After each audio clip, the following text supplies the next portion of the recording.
DRO அதேபோல் RTO இந்த பதவிகளுக்கான விளக்கங்கள் என்ன அப்படின்னு பார்த்தோம்னா,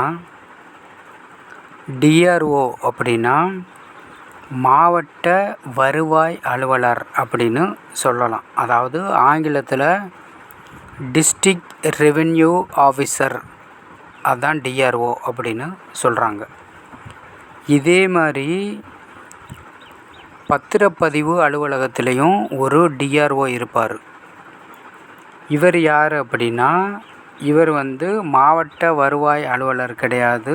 இவர் மாவட்ட பதிவாளர். அதாவது ஆங்கிலத்தில் இவரை எப்படி சொல்லலாம் அப்படின்னா டிஸ்ட்ரிக்ட் ரெஜிஸ்ட்ரர் ஆஃபீஸர் அப்படின்னு சொல்லலாம்.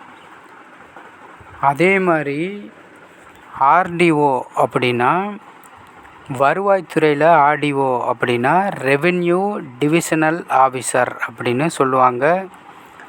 தமிழில் இவரை இந்த ஆர்டிஓ கோட்டாட்சியர் அப்படின்னு அழைக்கப்படுறாங்க.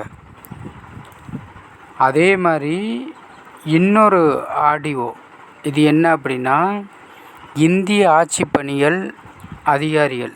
இவங்க நியமிக்கப்பட்டால், அதாவது இந்திய ஆட்சிப்பணி அதிகாரிகள் அவங்களால நியமிக்கப்பட்டால் சார் ஆட்சியர், அதாவது சப் கலெக்டர் அப்படின்னு சொல்லலாம்.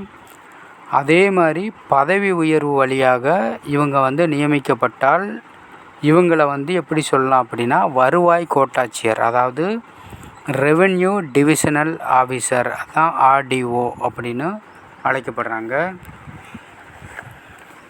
அதே மாதிரி தாசில்தார் அப்படின்னா வட்டாட்சியர், விஏஓ அப்படின்னா கிராம நிர்வாக அலுவலர் அப்படின்னு சொல்கிறாங்க.